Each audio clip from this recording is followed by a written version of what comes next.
Boa noite a todos, sejam bem-vindos a mais uma aula de Anatomia Humana com a turma do P1 de Radiologia. Pessoal, vocês concordam com a gravação e posterior divulgação desta aula no meu canal do YouTube? Sim. Ok. Vamos então, parando de onde finalizamos na aula passada. A gente estava falando sobre os sistemas, de forma geral, que apesar da gente trabalhar, na verdade, apesar da gente estudá-los, separadamente, eles estão trabalhando, todos juntos para que a gente possa estar vivo. Então, na verdade, o somatório de todos esses sistemas que a gente consegue executar as nossas funções do nosso dia a dia. Então, diante disso, vamos falar um pouquinho mais até a gente conseguir chegar nos termos anatômicos e na anatomia propriamente dita. Então, o sistema respiratório, ele é formado pela distribuição de ar para as regiões onde ocorre a difusão de gases dentre o ar e o sangue circulante, como a gente tinha falado na aula passada, onde a gente vai ter a pequena e a grande circulação, onde a pequena circulação vai ser a passagem do sangue do coração rico em gás carbônico para os pulmões, onde vai haver a troca gasosa, através da difusão dos gases que vão ocorrer nos capilares e alvéolos, que vão estar presentes nos pulmões, nas pontas dos bronquíolos, e com isso a gente vai ter o retorno do sangue rico em oxigênio para o coração e do coração, para que ele possa ser distribuído para o restante do corpo. No sistema digestório, a gente tem representado aqui à direita, como exemplo, a gente tem o processamento de alimentos e absorção de nutrientes orgânicos, minerais, vitaminas e água. É imprescindível para a nossa vida o funcionamento correto do sistema digestório. Na verdade, todos os sistemas, no caso do sistema digestório, vai ser através dele que a gente vai conseguir se alimentar e absorver os nutrientes necessários para o funcionamento das células.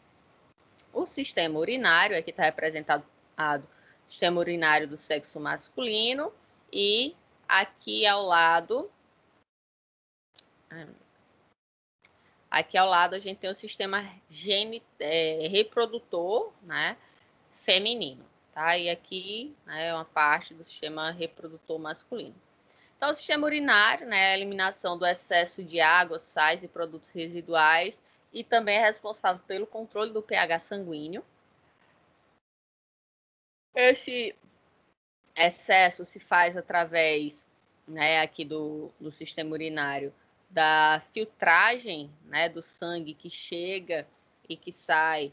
No caso, o que chega, é rico com excessos, seja ele de substâncias tóxicas, de sais, entre outros, a própria glicose em excesso. Então, vai chegar até os rins, vai ter a filtragem desse sangue e esse sangue vai voltar, através das veias para ser bombeado aí para o coração e fazer a troca. O sistema genital, então, masculino e feminino. Aqui a gente consegue ver a bexiga, certo? Faz parte, aqui, ó, a bexiga faz parte do sistema urinário. Mas, como a gente tinha dito, no homem, a gente vai ter a uretra, que vai sair... que vai sair da bexiga trazendo a urina e vai permitir que seja expelido através do pênis. Mas no sistema reprodutor masculino, onde a gente tem os gametas masculinos sendo produzidos nos testículos, que é na bolsa escrotal, a gente vai ter ali o testículo, o epidídimo, a gente vai ter os canais deferentes, a gente vai ter a vesícula seminal, a próstata, e aí a gente tem a uretra, né, que vai também servir como um canal para o transporte do esperma. Então, a uretra no homem ela é comum tanto para o sistema urinário quanto para o sistema reprodutor. Já em nós mulheres, como eu havia falado antes, né, a gente tem canais diferentes e independentes do sistema geniturinário e na parte reprodutora genital, né, na parte interna, porque aqui no homem a gente consegue ver a parte externa e interna. Aqui na parte interna da mulher, né, nós vamos ter o canal vaginal, o colo do útero, o útero propriamente dito, as tubas uterinas, que antes eram chamadas de trompas de Falópio, né, e os ovários. Então, de forma bem resumida aqui, um pouco, né, dos sistemas que a gente vai ver. Aqui no sistema urinário a gente tem um par de rins, né? Então, só para reforçar, nós temos 2 rins. Quando a gente estiver falando só de um, é no singular, tá? 1 rim, 2 rins. Então, tem que ter cuidado aí, que às vezes a pessoa está falando só de um e fala 1 rins, tá? Então, não cometam mais esse erro, né, gramatical. A gente tem, saindo dos rins, os ureteres, né, um de cada lado, um par, né, onde a gente vai ter eles servindo como um canal para levar a urina dos rins para a bexiga. E aí a bexiga vai armazenar aquela urina, né, e eliminar através da uretra, que no homem, né, é comum que a gente falou, e na mulher é um canal independente. Tá? Aqui a gente tem um canal vaginal, onde no ato sexual, né, vai ter a introdução do pênis para, durante a ejaculação, liberar o espermatozoide e poder haver a fecundação. Então, a gente vai falar todos esses sistemas, né, com mais calma mais para frente. No sistema digestório, a gente tem o início na boca, onde a gente vai ter dentes, língua, glândulas salivares. Aí a gente tem a faringe, que é dividida em 3 partes, nasofaringe, orofaringe, laringofaringe. A gente vai ter a epiglote, a gente vai ter o esôfago, o estômago. Aí, mais ou menos na mesma região, né, abdominal, a gente vai ter o fígado, vesícula biliar, pâncreas, intestino delgado, intestino grosso, até chegar e finalizar no ânus. Então, lembrando, aqui eu estou falando, né, bem resumido, as partes de cada um desses sistemas aqui. No caso aqui do sistema respiratório, só está mostrando, né, a parte inferior das vias aéreas. A parte superior, a gente teria aqui, né, o nariz e a traqueia, que no caso não está aparecendo nesta imagem. Então, a gente tem, né, um conceito de normalidade. Só que, o que é normalidade para vocês? O que é que vocês consideram algo normal? Podem ativar o microfone. 2 pulmões, um coração, 2 rins, uma bexiga, 2 olhos, uma boca, 2 ouvidos. Tá, mas aí no caso você está dizendo a quantidade, mas o que seria 2 normais? Dois normais. O que seria algo normal? Algo que segue um padrão. Pode ser? Sim. Então, quando a gente está falando de um organismo, né, um ser vivo, a gente considera como sendo normal aquilo que é apresentada na maioria dos indivíduos daquela forma, certo? Então, é um padrão, né, do corpo do indivíduo. Então, como... Agora eu não lembro se foi Jackson ou foi Felipe que falou. Foi Felipe, né? 2 olhos, um nariz, uma boca, 2 membros superiores, 2 membros inferiores, 10 dedos, né? A gente até brinca, né? Muitas vezes quando tem uma mulher grávida e aí vai fazer lá o raio-x, né? Ou raio-x não, desculpa, o ultrassom. E aí, lógico, né, com um certo tempo ali do bebezinho, e aí se falar, ele tem 10 dedinhos, ou 10 na mão, né, e 10 no pé, 20 dedinhos.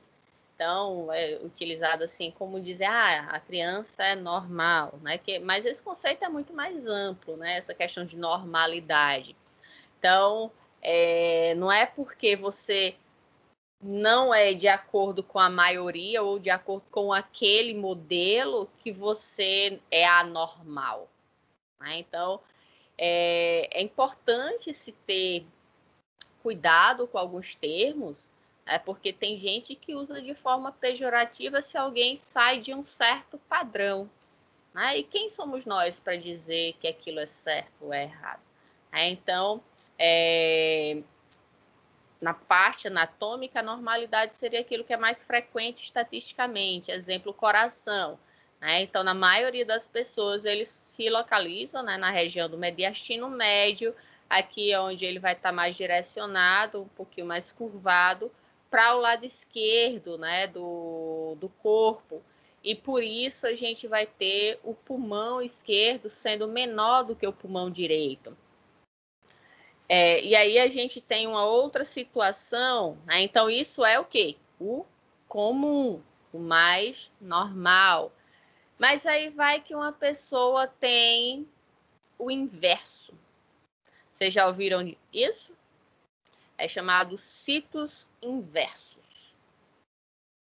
É quando a pessoa tem todos os órgãos funcionando normalmente, só que invertido. Tudo que deveria ser do lado direito vai ser do lado esquerdo. Então, por exemplo, o fígado, que ele é mais para o lado direito, a pessoa que tem sidos inversos vai ser do lado esquerdo, certo? Tudo funcional, tudo igualzinho, só que invertido. Aí essa pessoa, ela pode ser considerada anormal? Afetou ela? Não, né? E inclusive é só, né, internamente. Então, a gente precisa, né, compreender que para a anatomia, e por isso que quando a gente fala de organismo, a gente não pode levar como sendo uma ciência absoluta, né? 2 mais 2 é isso e pronto. Então, a questão da simetria também, né? Então, nós temos 2 olhos, mas tem gente que tem 2 olhos que tem uma variação, um é um pouco mais alto que o outro, né? A boca. Existe um tamanho padrão de boca? Não, né? Uma distância dos olhos. Tem gente que tem os olhos um pouco mais próximos, tem gente um pouco mais separado. Então, isso são o quê? Variedades, tá? Dentro de uma espécie que é normal de acontecer. Então, normal para o anatomista é o estatisticamente mais comum, ou seja, o que é encontrado na maioria dos casos. Já para o médico, é o que é sadio ou com saúde, ou seja, aquela pessoa que não é doente está considerada normal. Um exemplo, uma pessoa que tem os sitos inversos. Então, não é porque ela tem os órgãos tudo ao contrário, né, invertido, que ela não é normal. Ela está sadia, né? Então, ela é normal. Aqui no caso, né, só para descontrair um pouco, porque uma vaquinha não poderia subir no árvore, né? Porque não é normal. E aí a gente chega na questão de variação anatômica. Vocês já ouviram falar disso? São as anomalias? Não. A anomalia é uma outra coisa que a gente vai falar também. E aí, alguém sabe? Não? Sim? Não? Não? Sim? Não, não. Então, vamos... Oi, pode falar, Pablo. Não, sei não. É a sua primeira aula, né, Pablo? Isso. Primeira aula. Então, seja bem-vindo. Eu sou a professora Clênia Batista. Vou estar com vocês na aula de anatomia, na terça, no segundo horário, e na quinta, no primeiro horário. Certo? Ok. Seja muito bem-vindo. As minhas aulas, elas ficam gravadas e eu disponibilizo para vocês, tá? Quando eu for... Oi. já mandou as aulas por Não, PDF? ainda não. Ainda né? não. Eu tenho que me organizar para mandar para vocês. Tá Certo? bom. Mas já estão prontas, eu vou enviar sim. Você já recebeu os vídeos das aulas passadas? Não, nenhum. E no e-mail da turma não tem nada também. Certo. É porque eu boto no grupo os vídeos. Quando termina a aula, eu baixo, publico e aí disponibilizo para vocês. Certo? Então, quando terminar a aula, espero uns Ok. minutinhos aí que eu faço isso. E aí, no caso, eu pego e vou compartilhar as outras também, certo? Para você assistir. Aí tem a data lá, aí você pode assistir, né, na data correta, na ordem correta, certo? Para não misturar as coisas. Então, vamos lá. Né? Então, as variações anatômicas são circunstâncias, vamos dizer assim, que existem no corpo, mas que não vão modificar a função.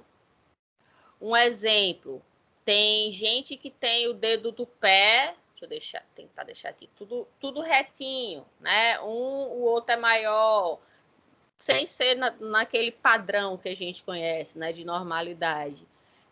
Tem gente que tem o dedo mais gordinho, outro mais fininho, um dedo mais curto, mas ele tem a função dele, a proporção da mão para os dedos pode ser diferente, né? Mas a mão consegue ter todos os movimentos, tem todas as falanges, tem tudo, certo? Então, nos humanos, as evidentes diferenças morfológicas, ou seja, as diferenças na função ali, né, a forma que ela se apresenta, são denominadas variações anatômicas quando aparecem em qualquer um dos sistemas do organismo sem prejuízo funcional. Tá?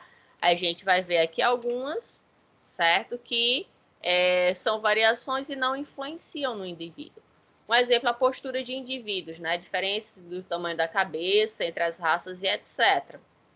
Então, um exemplo, esse indivíduo aqui, né? Ele tem um corpo mais magro, a região abdominal né, mais chapada. Já esse aqui, ele tem uma proeminência abdominal. Então, a variação anatômica. O estômago, né? Então, geralmente a gente costuma representar o estômago com esse formato, só que existem outros formatos de estômago. Ele perdeu a função? Não. Então, é apenas uma variação anatômica, tá? O tamanho da proporção do braço para o corpo. Tem gente que tem o braço mais curtinho, tem gente que tem o braço mais comprido. Não tem problema. São variações, né, do indivíduo. Então, aquele indivíduo tem aquelas características. Como eu disse, nós não somos seres exatos, né? Nós temos nossas peculiaridades individuais. Então, as variações anatômicas elas podem estar atreladas a alguns fatores, como, por exemplo, a idade. Gente, desculpa, é que minha voz está falhando, que eu estou dando aula desde 2 horas da tarde. Aí minha garganta está chegando no limite. Então, idade, né? É o tempo decorrido ou a duração de vida onde ocorrem notáveis modificações anatômicas de acordo com a fase dos indivíduos. Exemplo. Eu acho que eu até tinha citado isso na semana passada. O bebê, quando nasce, ele tem proporcionalmente uma cabeça maior do que o corpo. Quando a gente vai crescendo, nossa cabeça, proporcionalmente falando, vai ficando menorzinha em relação ao restante do nosso corpo. Então, isso é uma variação anatômica que ocorre naturalmente em cada indivíduo de acordo com a idade deles. Um outro exemplo, a questão das mamas, em nós mulheres, os seios. Então, quando a mulher está entrando na puberdade, ela começa a desenvolver seios, que até então, quando ela era criança, ela não tinha. Então, é uma variação anatômica nela mesma que vai ocorrer num processo natural e fisiológico de acordo com a faixa etária. Em relação ao sexo, né? É o caráter de masculinidade ou feminilidade sendo distinguidas mesmo fora da esfera genital. Então, a gente vai ter características, trazendo mais uma vez, né, o exemplo das mamas. Então, uma variação anatômica que vai ocorrer entre homens e mulheres, aonde nas mulheres vai se desenvolver os seios. Nos homens, vai se desenvolver pelos na região da face. Estou colocando só exemplos mais claros, tá? mais básicos, para que vocês possam compreender. Aí a gente vai ter variação anatômica também de acordo com a raça, né? Que é a denominação conferida a cada agrupamento humano com característicos comuns, externa ou internamente, pelos quais se distinguem os demais. Um exemplo, uma característica bem comum, né, e bem óbvia para quem é da região oriental, né? Então, os japoneses, chineses, né, o pessoal daquela região, eles vão ter o quê? Características anatômicas, principalmente, né, no olho, ali a questão do olhinho puxado, que faz com que a gente identifique eles. Mas perdeu a função? Não, o olho funciona normalmente. São só características da raça. O tom da pele, por exemplo, em pessoas negras ou em pessoas asiáticas, né? Pessoas europeias. Então, existem variações de tom de pele também. Tipo morfológico constitucional, ou seja, o biótipo ou biotipo. Tá? Então, é o principal fator das diferenças morfológicas, né? A soma dos caracteres herdados ou adquiridos por influência do meio e sua inter-relação. Existe em cada grupo racial. Exemplo, né? A gente vai falar aqui sobre esses biotipos, mas trazendo uma questão que pode ser influenciada pelo meio, né? Ou seja, uma variação devido ao ambiente. A gente tem a questão de, por exemplo, atletas que jogam basquete, né? Eles têm uma tendência a serem pessoas um pouco mais altas em relação àquela média que eles teriam se não fosse a prática do esporte, né? Então, o exercício, né, aquele tipo de exercício durante anos, durante o desenvolvimento da criança, fez com que ela tivesse, né, algumas características que fizessem ela ser um pouco mais alta. Outro exemplo, pessoal que pratica natação. Então, quem pratica natação desde cedo, ela tende a desenvolver mais os ombros do que aquelas pessoas que não praticam. Eu não estou dizendo que quem não pratica naturalmente não vai ter ombros largos. Não, isso tem efeitos relacionados à genética também. Mas o que eu estou falando é que, de acordo com a atividade física, por exemplo, né, que a pessoa venha desempenhar durante a sua infância, adolescência ali, ela vai poder desenvolver características próprias de quem é atleta naquele esporte. Evolução e desenvolvimento, né? Então, influencia o aparecimento de diferenças morfológicas no decorrer dos tempos.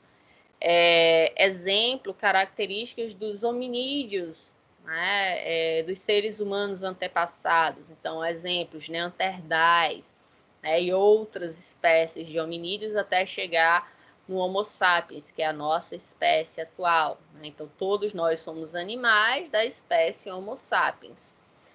Então, existiram outras espécies antes de nós. Só que aí elas tinham características próprias, né, que mudaram um pouco das características que temos como humanos hoje, né? Então, ai, minha gargantinha tá doendo muito. Vou tomar aqui um pouquinho de água.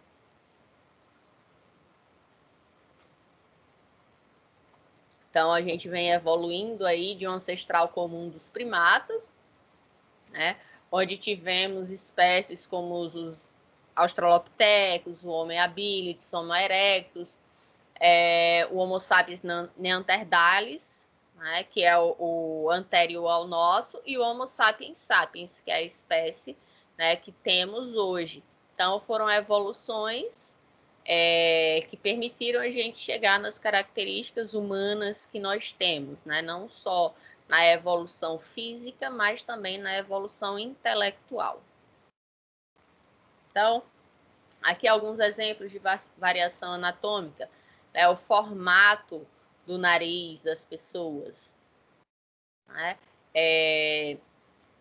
Os fatores genéticos vão fazer com que você crie características mais próximas a seu pai ou a sua mãe, né? Ou aos seus avós.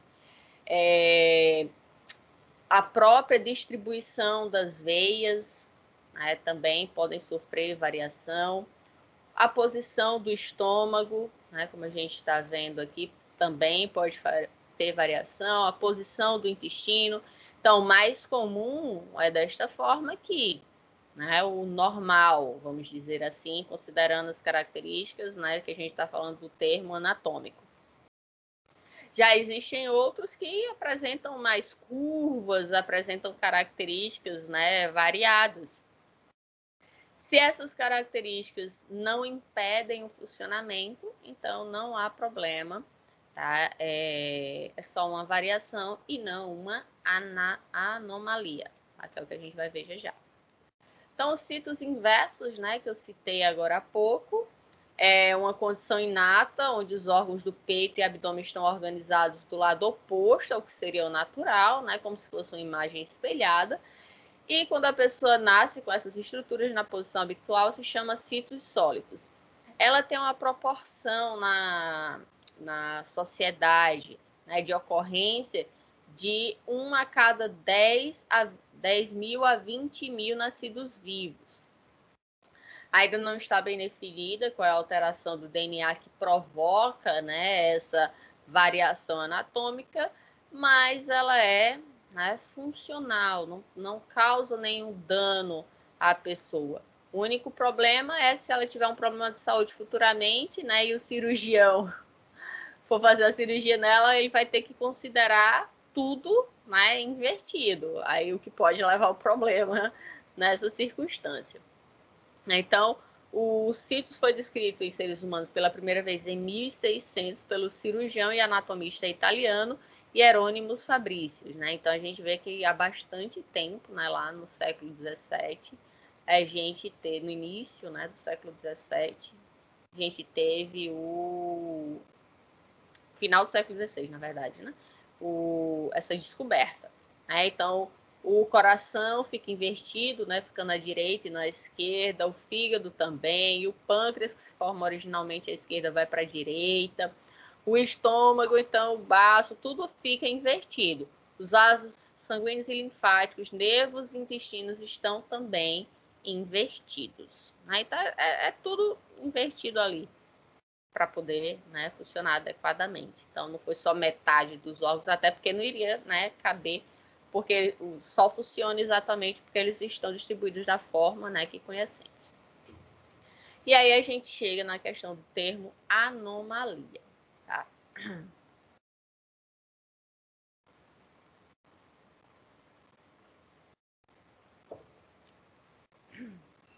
Então, anomalia são variações morfológicas que acarretam prejuízo funcional. Então, quando a gente estava falando agora sobre variações anatômicas, elas não vão causar nenhum problema, né, na função daquela estrutura. Já uma anomalia, não. Ela vai sim causar um prejuízo. Então, quando isso ocorre, não é uma variação anatômica, e sim uma anomalia. E se a anomalia for acentuada de tal ponto que ela chega a deformar profundamente a construção do corpo, né, sendo dessa forma incompatível com a vida, aí a gente passa a não ter mais uma anomalia, ela passa a ser uma monstruosidade, tá? Exemplo, o indivíduo nascer com um dedo a mais em uma das mãos, que é chamada de agenesia. Então, a gente vai ter uma anomalia. Por quê? Porque ele tem um dedo a mais, certo? No caso da agenesia dentária, então, o que é que a pessoa vai ter com essa agenesia dentária? É uma atrofia, no caso de um dos dentes. A pessoa nasceu com uma quantidade a menos de dentes. Lógico, eu estou dizendo que a pessoa nasceu com a quantidade a menos, lógico que a pessoa, né? Lembre-se que a pessoa nasce banguela, né? Ela nasce sem nenhum dentinho exposto, né? Mas estou falando no sentido de que quando a pessoa vai se desenvolvendo, né? A arcada dentária, alguns dentes ficam faltando, certo? E cada dente ele tem sim uma função, desde os incisivos, caninos, pré-molar, primeiro molar, segundo molar, né? Então eles vão ter suas funções dentro do sistema digestório, então de rasgar, de macerar, então entre outras que a gente vai ver mais para frente. Então ele tem sua função. E se você tem ausência desses dentes, então provavelmente, né, vai ter consequência. Então o indivíduo nascer com um dedo a mais é uma anomalia, porque normalmente ela vai ter 5, né? Uma agenesia, que é a ausência, também vai ser considerada uma anomalia. Então, aqui a gente vê, né, anomalias onde indivíduos tiveram dedos a mais, né, que nasceram, nesse caso, uma única mão da pessoa tem 7 dedos. Aqui no pé também, aqui tem 8 dedos em cada pé, né?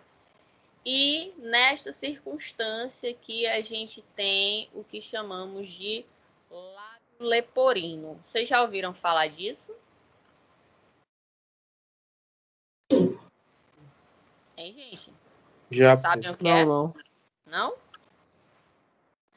Então, o lábio leporino, né, ele é uma fissura, tá? Na hora do desenvolvimento embrionário, quando a gente tá se formando, né, dentro da barriga da nossa mãe. Então, quando a gente vai formando o nosso rosto, ele vai crescendo assim, ó, gente, de trás para frente, certo? Todas as estruturas da nossa cabeça, eles vão crescendo dessa forma. E aí, o que é que acontece? Neste processo de desenvolver até fechar, vamos dizer assim, o nosso rosto, acontece uma falha, tá? E essa falha faz com que não haja esse fechamento de forma correta. E aí pode ser chamado de lábio leporino ou fissura labial e a fenda palatina. Então, o lábio leporino fica mais... Oi, alguém falou alguma coisa? Não? O lábio leporino é, de fato, no lábio, e a fenda palatina é se, além do lábio, o palato, popularmente conhecido como céu da boca, né, também não foi fechado, certo? E aí, a fenda labial, ela apresenta uma fenda no lábio superior e pode se prolongar até o nariz, como a gente pode ver aqui, né, nesta imagem. E aí, se ela for mais profunda, né, que atinja também a fenda palatina, a pessoa pode até ficar, né, com uma abertura, né, no céu da boca, vamos dizer assim. E aí as crianças, né, quando nascem com lábio leporino, ou fenda palatina, ou só o lábio leporino, eles são, né, hoje em dia é mais fácil de ser tratado, eles são direcionados para fazer cirurgia, né? Quanto mais cedo, melhor vai ser essa correção, vamos dizer assim, né? Até por questões de cicatrizes mesmo, né? Vão ficar menos visíveis quanto mais cedo for feito essa correção. E aí a pessoa, né, o médico, ele vai fazer a cirurgia. No caso dessa senhora aqui, né, ela deveria ter feito, né, desde pequena. O parto, aí a gente não sabe se o parto dela foi no hospital, né, mas deveria ter sido feita essa correção, né, do lábio leporino dela desde o momento que ela nasceu.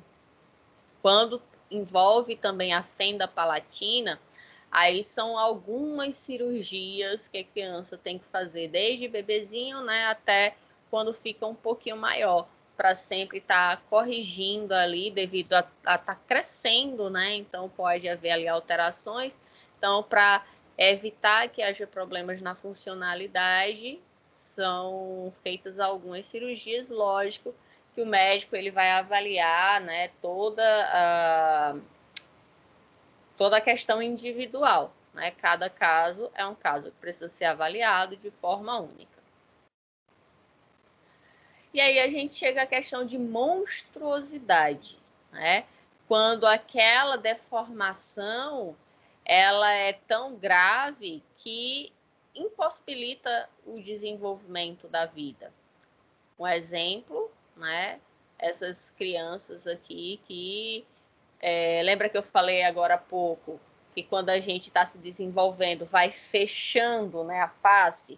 Então, na hora de fechar, né, na hora de se organizar a face desses indivíduos, não foi feito, né, por questões genéticas ou mesmo por uso de drogas, de substâncias tóxicas, químicas para uma gestante, né, pode fazer com que ela desenvolva ali uma má formação congênita, ou seja, o bebezinho dela desenvolveu uma má formação durante o seu desenvolvimento embrionário, tá? Então, isso pode ser, né, tanto facilmente visível, como nestes dois casos aqui, mas também pode ser nos órgãos internos, por exemplo, a questão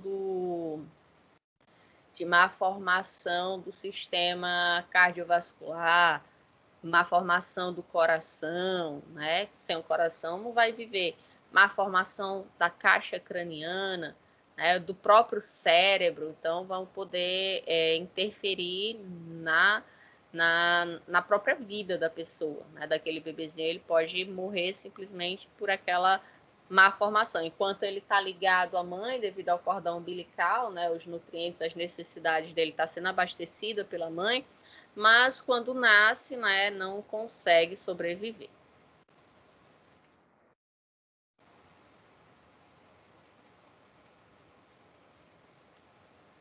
Aqui, outras monstruosidades, né? Então, nesse caso, né, o bebezinho ele não teve o desenvolvimento correto dos membros inferiores. Gente, não tem como saber aqui nessa imagem se os órgãos internos, né, estavam funcionais. Aqui, gêmeos siameses.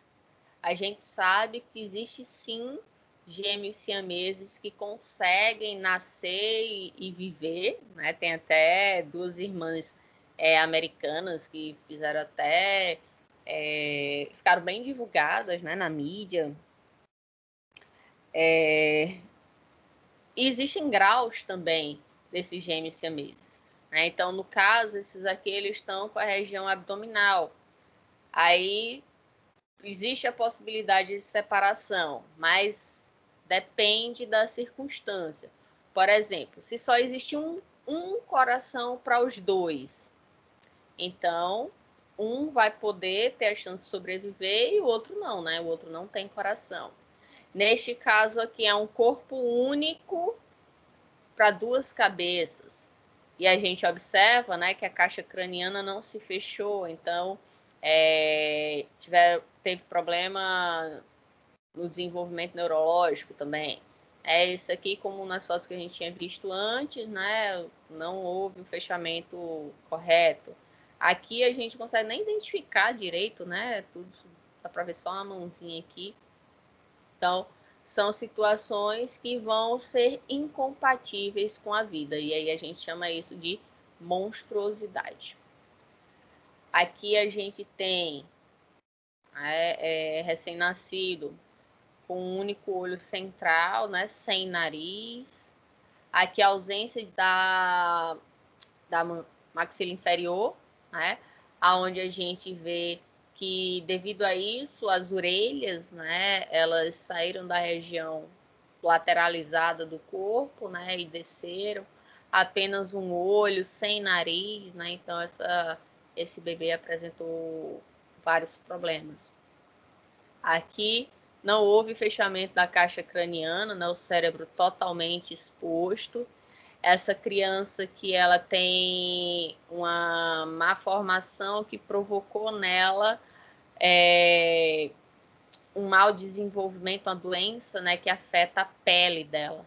Então a pele ela se rasga com facilidade, né? Ela tem aí problemas que não são compatíveis com o que a gente considera como normalidade. Anencefalia é uma situação que pode acontecer e é um dos casos que é permitido no Brasil o aborto, tá? Então, o anencéfalo, ele não vai ter o desenvolvimento do cérebro, certo? Ele vai ter apenas o tronco cerebral. Então, algumas funções aquela criança ela vai ter, vamos dizer assim, mas nada relacionado à inteligência, à compreensão, até autonomia, vamos dizer assim. Ela não vai ter autonomia de nada na vida dela porque ela não tem cérebro, certo? E aí vocês podem estar vendo justamente, né, é bem famoso o caso dessa menininha, que ela não tem cérebro, mas ela vai ser, né, dependente aí a vida toda, fora a questão da expectativa de vida, que é bem mais baixo, né? Muitos, na verdade, eles já nascem e morrem. Alguns podem passar ainda a questão de horas, outra questão de alguns dias. E o Brasil é o quarto país com maior número de casos de anencefalia. Tá? Só para que vocês, né, tenham este conhecimento, vejam que aqui, infelizmente, né, é bem comum. E essa menininha, ela viveu por quase 2 anos. Então, ela, na verdade, não era anencefalia, ela sofria de merocefalia, tá? Merocrania. A merocrania, ela tem o tronco cerebral e tem um pedaço do cérebro, certo? Só que é um cérebro desorganizado e são aquelas estruturas que são mais próximas, né, da medula espinhal, que garantem funções vitais através do tronco cerebral, como respiração e batimentos cardíacos. Mas, né, não permite ela ter grande expectativa de vida, como eu falei. Esse caso aqui foi em São Paulo, tá, gente? A bebezinha morreu ali antes de completar 2 anos.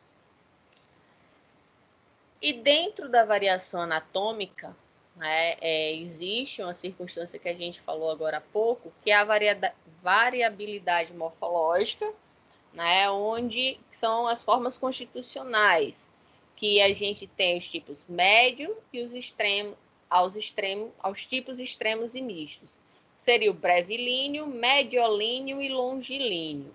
Então, esses termos são utilizados para, vamos dizer assim, caracterizar alguns formatos de corpo, tá? Onde os brevilíneos são aquelas pessoas que vão ser indivíduos atarracados, né? Aqueles pequenininhos, né? Entrucadinho, que a gente chama. Em geral, são baixos, com pescoço curto, tórax de grande diâmetro antero-posterior, né? Ou seja, como a gente vê nesta imagem aqui, né? A região antero-posterior dele é mais larga.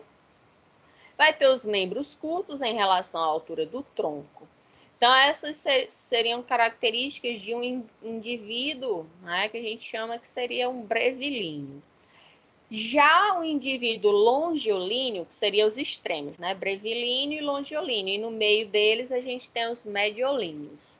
Então, os longilíneos geralmente vão ser indivíduos magros, bem altos, com pescoço longo, tórax muito achatado antero-posteriormente, né? O que a gente tem o oposto aqui dos brevilíneos, com membros longos em relação à altura do tronco, fazendo-se aquela pessoa, a gente olha, né, bem alto, bem comprida, bem esticada, que a gente chama. E os mediolíneos vão ter características intermediárias entre esses. Isso independe da altura, tá, gente? São características que a gente vai olhar e vai dizer, não é que um longilíneo vai ter 1,90 m e os brevilíneos 1,50 m. Não necessariamente, tá? Eles vão estar ali, lógico que não vai ter o inverso, não um longilíneo com 1,50 m e o brevilíneo com 1,90 m.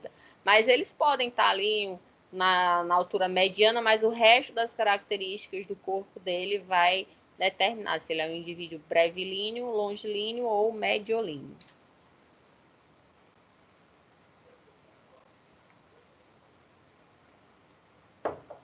Ai, minha garganta. Então, no decorrer dos tempos, os seres humanos também sofreram modificações morfológicas, né, devido à evolução e adaptação da espécie, como a gente falou, onde a gente tinha algumas espécies de hominídeos até chegar na que a gente tem hoje. Além das variações citadas notáveis, modificações ocorrem pela cessação do estado de vida.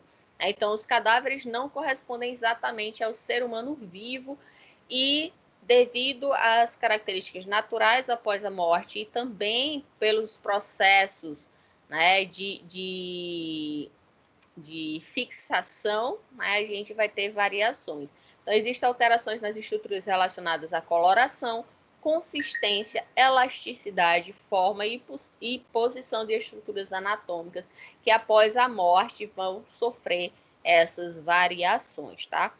Por isso também, né, um dos motivos que, junto, lógico, com o avanço da tecnologia, né, o avanço da informática, dos conhecimentos, então pôde-se unir, né, essa questão de você utilizar a informática, a tecnologia para o conhecimento, né, para a aplicabilidade do conhecimento dos estudos da anatomia, onde não vai haver, né, essas variações com o tempo, com a questão da fixação, porque aquilo é um programa, né, onde a gente pode, de acordo com a programação que a gente fizer, criar ou não variações e poder mostrar, né, isso para os alunos. Então, como toda ciência, a anatomia tem sua linguagem própria, né? Assim como a gente falou na outra aula, que existe a regra, né, de nomenclatura zoológica, de nomenclatura botânica, também existe a nomenclatura anatômica, né? Então, ao conjunto de termos empregados para designar e descrever os organismos ou suas partes, dá-se o nome de nomenclatura anatômica. Com o extraordinário acúmulo de conhecimento no final do século passado, graças ao trabalho de importantes escolas anatômicas, né, principalmente na Itália, França, Inglaterra e Alemanha, as mesmas estruturas do corpo recebiam denominações diferentes nestes centros de estudo e pesquisa, causando, né, muita complicação na hora que as pessoas que estavam querendo interagir, né, e trocar conhecimento, falavam do mesmo órgão, mas com nomes completamente diferentes, impossibilitando assim, a compreensão ali da troca de informações. Então, devido a isso, foi feita uma nomenclatura anatômica onde se utilizam, né, termos para especificar determinada estrutura, órgão, e com isso havendo apenas a tradução para a língua nativa, né, do indivíduo.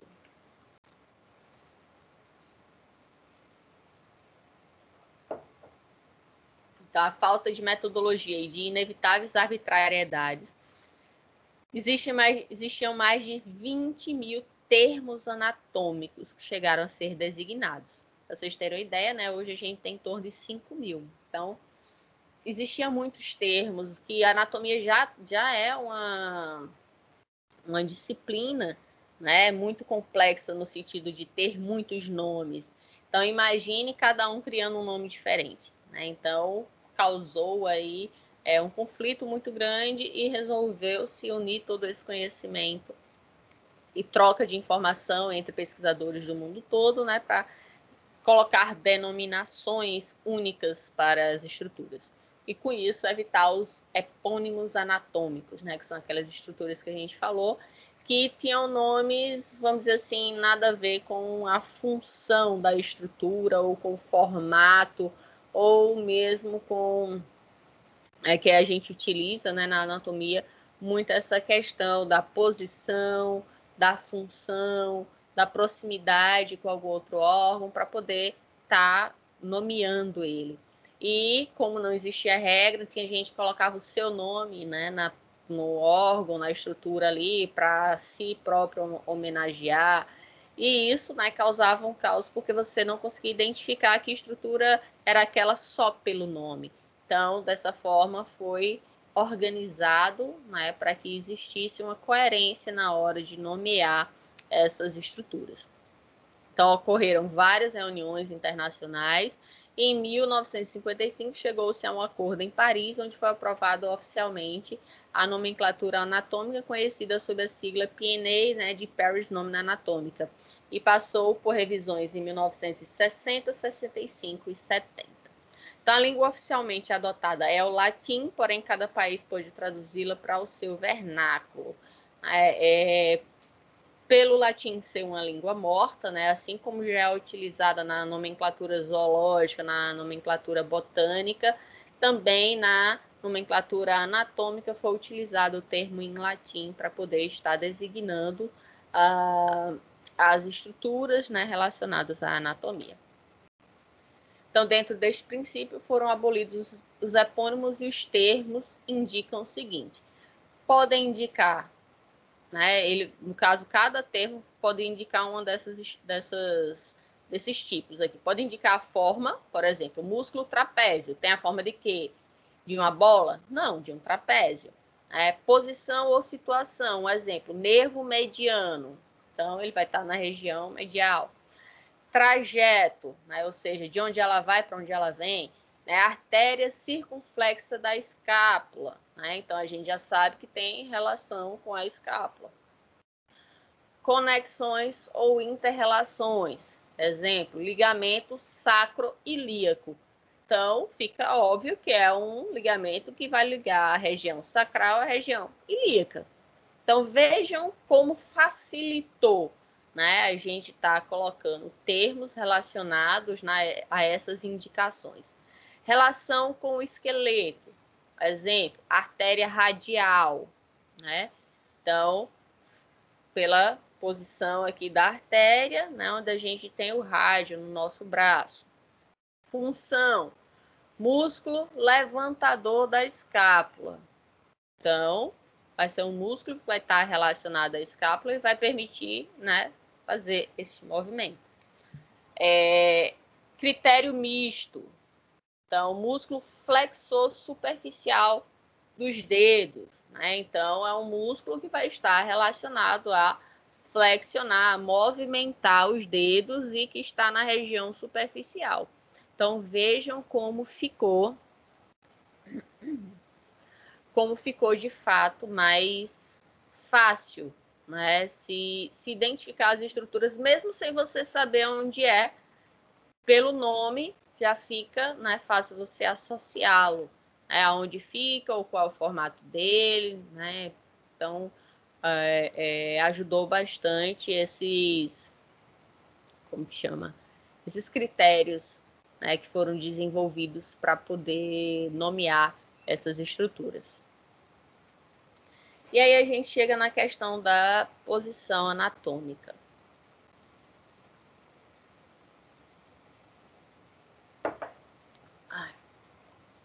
Tentando manter a voz até o finalzinho da aula, mas tá difícil.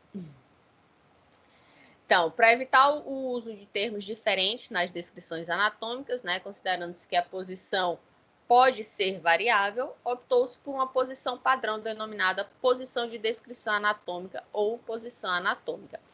Porque, por exemplo, se eu estou, como eu estou agora, sentada, então, como que eu posso estar descrevendo a posição da minha coxa? Um exemplo. Agora, se eu estou deitada de lado, como que eu posso estar descrevendo a posição do meu braço que está, né, para cima? A posição do meu ventre, a posição dorsal. Então, tudo isso vai variar, poderia, né, variar de acordo com a posição que eu estivesse naquele momento. Então, para evitar isso, foi considerado uma posição única para ser denominada como sendo a posição anatômica do indivíduo, né, de nós, seres humanos. Então, deste modo, os anatomistas, quando escrevem seus textos, né, eles sempre estão referindo-se ao objeto de descrição, considerando os indivíduos como se estivessem sempre na posição padronizada. Então, se eu estou descrevendo ali um órgão que ele vai estar na região mais lateral ou na região mais medial do corpo, eu só vou poder estar considerando isso porque, sabendo, independente se a pessoa estiver de cabeça para baixo, deitada, seja lá o que for, eu vou saber exatamente onde aquele órgão está, porque é baseado na posição anatômica do indivíduo, que é a posição dele de pé com os braços estendidos, né, para baixo, com os polegares para fora, né, com o queixo na posição horizontal, paralela ao chão, como se a pessoa estivesse olhando para o horizonte. Então, esta é a posição anatômica. E aí, um cuidado que tem que ter em relação ao posicionamento da mão é porque a mão não é assim, tá? A mão vai ser com as palmas voltadas para frente, ou seja, os polegares voltados para fora, né, para longe do corpo. E isso vai ter influência também quando a gente, né, estiver querendo dizer, o polegar, ele é mais lateral ou é mais medial? Então, ele vai ser lateral porque ele está mais para fora do corpo, mais distante. A gente vai entender um pouco desses termos, tá, gente? Então, esse indivíduo aqui, né, ele está em posição anatômica.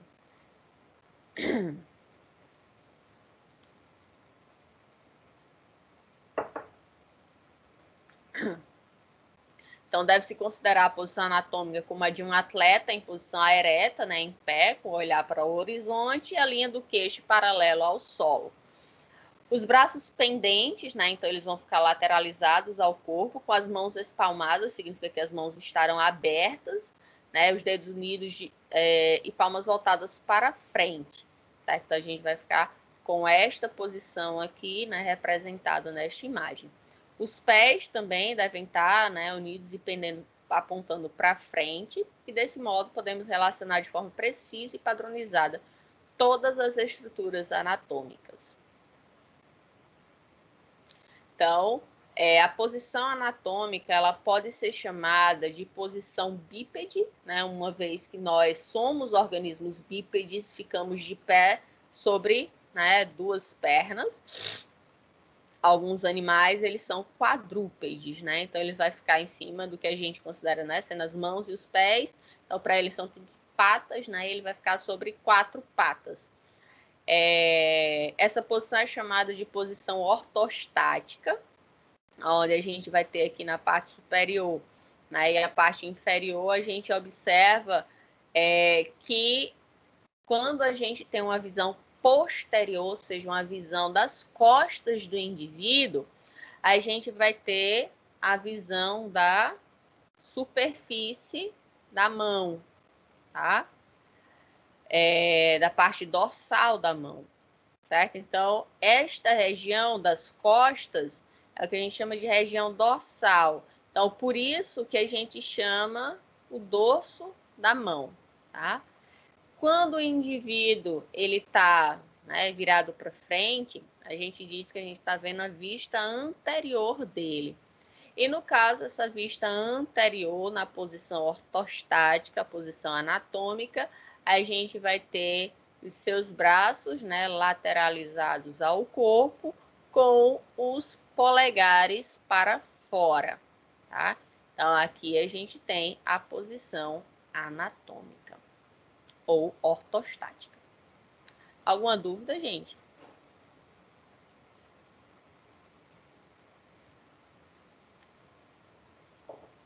Não? Não, não. Então...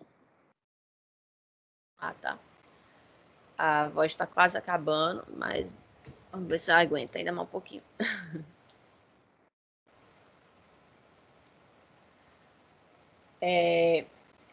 Então, a gente precisa compreender que dentro, né, levando em consideração a posição anatômica, a gente tem a divisão do corpo, né? Então, o corpo ele é dividido em várias partes e com isso a gente precisa ter esse conhecimento até para poder identificar, né, dependendo da situação, a circunstância de algum exame, algum problema ali, saber como dar assistência.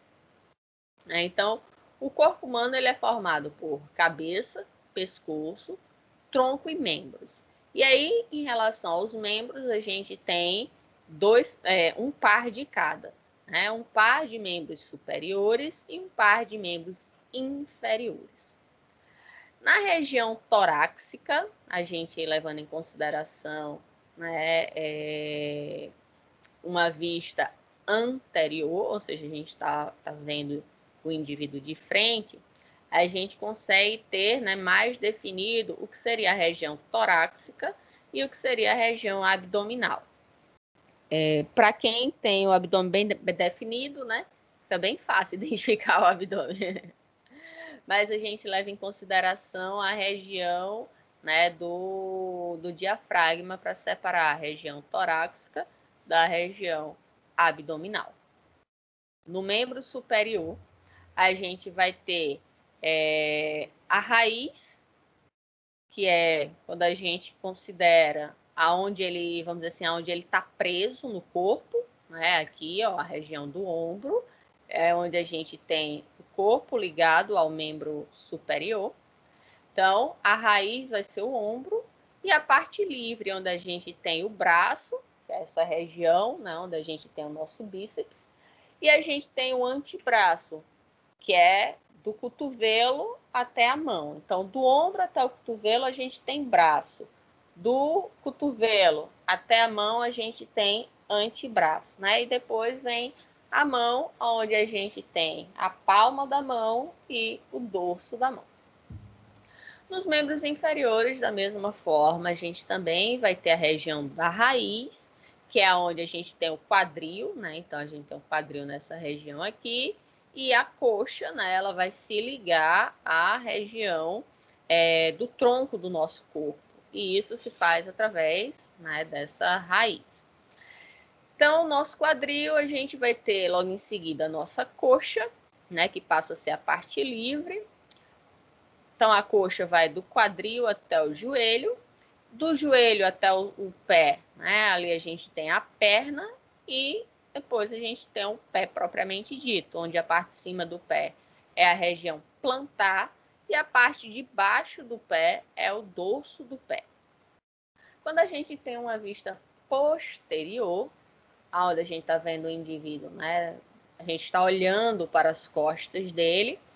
A gente tem a cabeça e a região do pescoço, aonde quando estamos olhando por trás, a gente tem o que chamamos de nuca.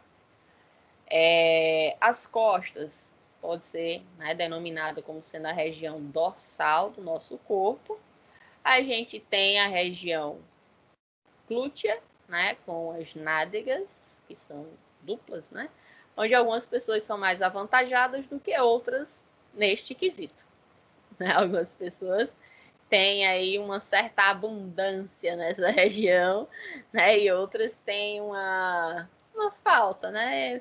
Na hora de passar ali na fila da criação, esqueceram de passar na fila do bumbum, vamos dizer assim. E aí a gente chega na questão dos planos anatômicos, tá? Os planos anatômicos, eles têm o objetivo de separar o corpo em partes para facilitar o estudo e nomear as estruturas anatômicas com relação espacial. Então, a gente saber se algo está mais na região anterior, posterior, lateral, medial, superior, inferior. Então, considerando a posição anatômica, considerando os planos anatômicos, os eixos que a gente vai falar mais para frente. Então, tudo isso vai ajudar a facilitar a identificação da estrutura que você está querendo falar, tratar, né, na circunstância que vocês futuramente irão se deparar. Ou seja, através dos planos anatômicos, podemos dividir o corpo em 3 dimensões. Né? Assim, podemos localizar e posicionar todas as estruturas. Então, a gente tem o plano mediano, é exatamente o meio do corpo. O plano sagital, ele vai poder circular, né, separando o corpo em direita e esquerda. E aí, né, não necessariamente precisa ser no meio, ele pode ir um pouco mais para um lado ou um pouco mais para o outro, desde que ele separe, né, um plano que corta a gente em direita e esquerda. O plano frontal, ele vai separar, o plano frontal, né, ele vai estar separando a gente em parte da frente e parte de trás, como esse corte aqui, tá, gente? Ó. Então, este corte aqui está separando a parte da frente do indivíduo e a parte das costas. Um plano transversal, ele vai permitir um corte separando a região superior do corpo da inferior do corpo, certo? E aí, dependendo de onde for o corte, por exemplo, um plano transversal aqui no pescoço, então a parte superior vai ser a cabeça e a inferior a partir, né, daqui da região do tronco. Agora, se eu faço um corte transversal aqui no joelho, aí a coxa já vai ser superior, né, e aqui a perna já vai ser inferior. Então, sempre que a gente fizer esses tipos de corte, a gente tem que estar levando em consideração aonde que está sendo realizado o corte, para a gente poder definir, né, exatamente o que está sendo observado. Naquela circunstância, aquela estrutura que você vai estar falando, ela é superior ou é inferior? Ela é direita ou ela é esquerda? Ela é frontal ou ela é dorsal? Certo? Ou seja, ela é anterior ou ela é posterior? Então, tudo isso tem que ser observado quando se faz os cortes, por isso que é tão importante se determinar, você está vendo este corte em qual plano? E aí você sabe que no plano X, aquele órgão ele deve estar sendo visualizado daquela forma. Já no outro plano, você vai ver de outra forma, certo? Por isso que é tão importante a gente ter o conhecimento dos planos anatômicos.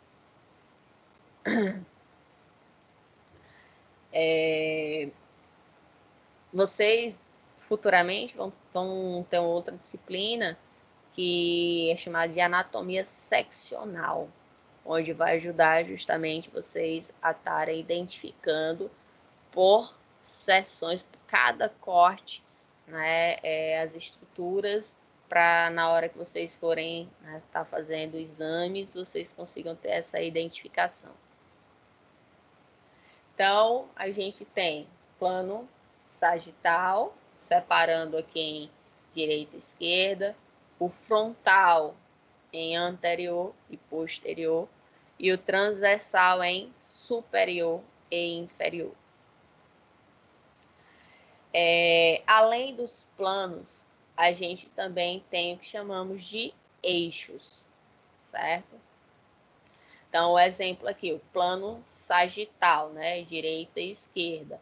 A gente vai ter o eixo vertical. Se a gente estivesse colocando vamos pôr um ferrinho aqui, né? A gente poderia fazer este movimento assim lateralizado, tá? Porque tá girando neste eixo vertical. O plano frontal, ou também pode ser chamado de plano coronal, né? Quando a gente separa a região anterior da posterior. A gente tem o eixo transversal, que vai estar relacionado ao plano transverso, tá? Se a gente estivesse encaixando aqui, então a gente pode fazer o quê? A gente pode movimentar o nosso tronco, né, para frente, para trás. Aqui, né, no eixo, ou desculpa, no plano transverso, a gente tem a região superior e inferior, ou também pode ser chamada de região cefálica, a parte superior, porque vai estar relacionada à cabeça, né, ao cérebro, e a região caudal. Gente, minha voz está indo embora. A região caudal ou inferior. A gente pode dividir então em direita e esquerda, né, anterior e posterior, ou ventral seria a região anterior, ou dorsal seria a região posterior. Pessoal, minha garganta não está aguentando mais. A gente pode continuar na próxima aula. Hein, gente? Beleza, professora. Pode sim, professora. Tranquilo. Desculpa, é porque eu dei aula desde 2 horas da tarde, mesmo hidratando o tempo todo a um ritmo muito intenso. Aí, diferente de sala de aula que vocês participam mais, né? Então, tem certos momentos que eu descanso um pouquinho a voz. Na aula remota isso não ocorre. Então, eu peço desculpa, mas realmente está doendo bastante na garganta. Doendo muito. Tá? Então, desejo uma boa noite para vocês. E se eu não ficar sem voz amanhã, de amanhã para quinta, a gente se encontra na quinta-feira, tá certo, gente? Mas qualquer coisa, se houver um imprevisto, né, que eu não consiga dar aula, eu informo para vocês antes, tá bom? Tudo certo. Então, tchau, tchau, gente. Fiquem com Deus, boa semana e até a nossa próxima aula, tá bom? Tchau, tchau e obrigada pela compreensão.